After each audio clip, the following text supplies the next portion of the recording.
What is up, everybody? You know who this is. Jason Christ, Jason the Baptist, Jason the Messiah, he who is holy, the one and only. At this moment, just Jason Ask the Piercer, Jason Hustle Hard, okay? All right, so we got some, I think I pissed some people off that last little Ask the Piercer. You know, I got some good questions in there. The very first one I'm going to go over real quick was from another piercer who was pretty miffed at the fact that I said that I talked about ethics, okay? Ethics and piercing. For those of you who didn't see the video, this is the reply to said video. Ethics and piercings basically just means that you will not do anything for, or literally to, your client that you know, first and foremost, will cause any sort of harm to your client or is not going to heal. So by this, I mean, if you know that a piece of jewelry is going to be too small for X, you would never put that piece of jewelry in your client, okay? Because you know that's going to hurt your client. If you know that something's never going to heal, ever, you wouldn't do it because you're not gonna do that to hurt your client. If you know something's gonna break somebody's teeth or something like that, you would never do it to your client. Well, I put this out there, and I used surface piercing as an example, antitragus in particular, and then I used that new one right here, the snake eyes piercing, okay? One of the first people to hit me up was another piercer. Now, remember, I've said straight up that this page is for the layman. This page is not for the professional piercer, all right? So I thank you for watching. Please, everybody watch. I thank you.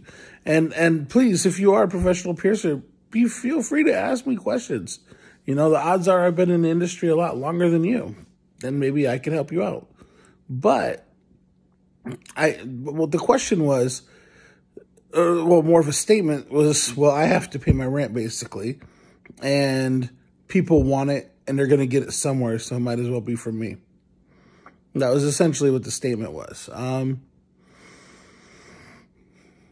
It's kind of bitch move, and a bitch made way to put it, in my opinion. I agree with people want it. People want it because it's the new cool thing. Girls saw Rihanna have it, or Beyonce, or whoever, or Miley Cyrus, whoever's popular at the moment. And you all know the rule, if you're in the industry.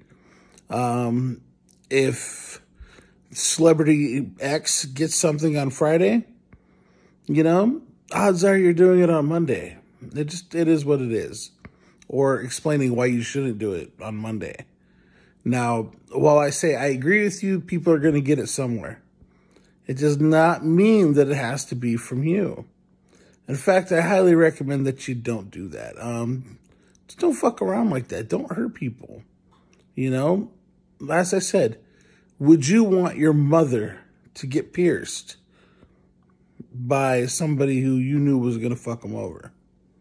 You know, would you want, knowing what you know as a professional, would you want your mother to get it done?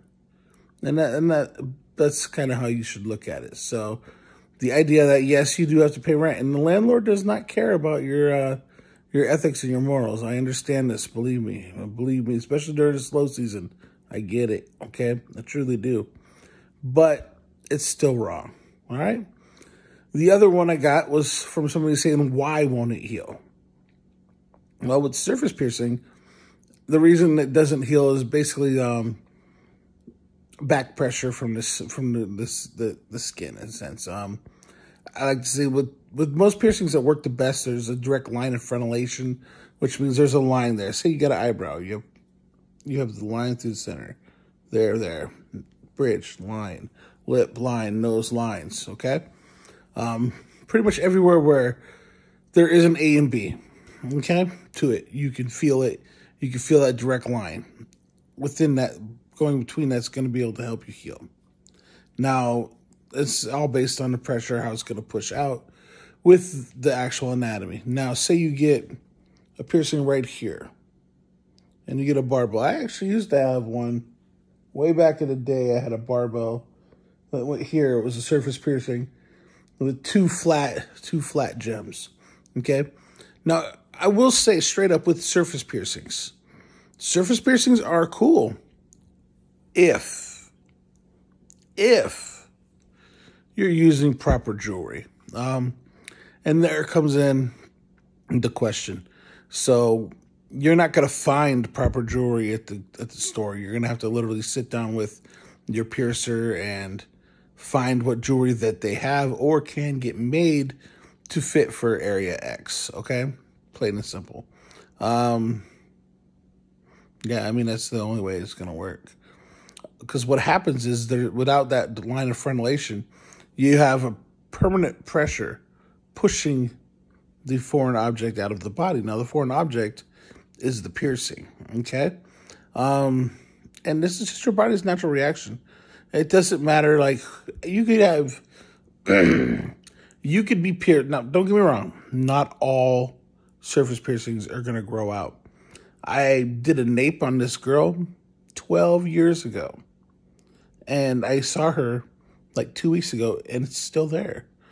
So not everything is going to grow out.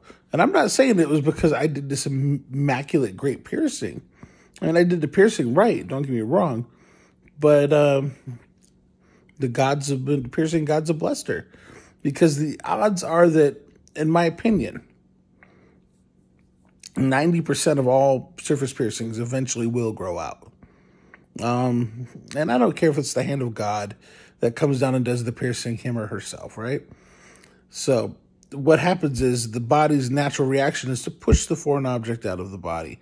The foreign object is the piercing, and thus that's what's getting pushed out. The key is to catch it before it scars the fuck out of you. Plain and simple.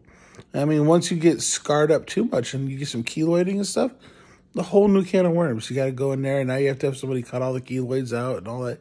Pain in the ass. So just the easiest way to do it is to mitigate this is just not do it. Okay? That's why these days I highly, highly recommend just dermal work. Excuse me real quick. Have a drink of my coffee.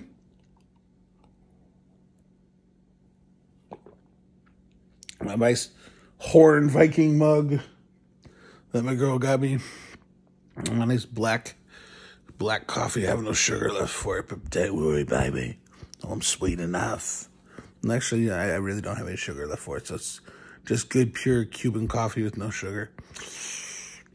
But those were great questions on that. Now, the one I got about the tongue is why don't that heal? Truth of the matter is, that one grows out pretty fucking quick, too. Same situation, no line of frenulation. And the back pressure pushes it straight out. The reason I said I don't like the snake eyes, as I said, was just because it's going to break your teeth out. Plain and simple. Okay? All right, well, that is the answer to those little questions that I got the other day. I got a few more questions on there, but we're not really going to go into those as much because it's kind of the same thing.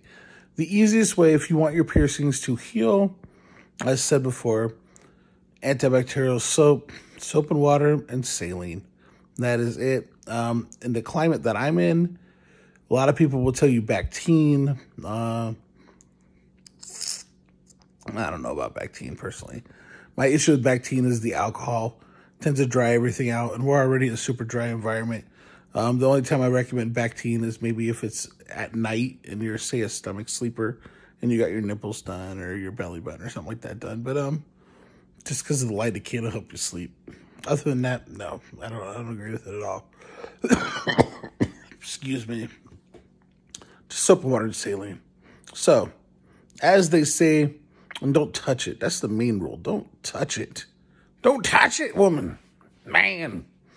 All right. So, as they say in old Canada, peace out. As we say in Miami, hasta luego, dale, dale, y ciao. And as I say in my beloved, wonderful, adopted hometown, my not-so-subtle, not-so-sweet city of sin, Las Vegas, Nevada.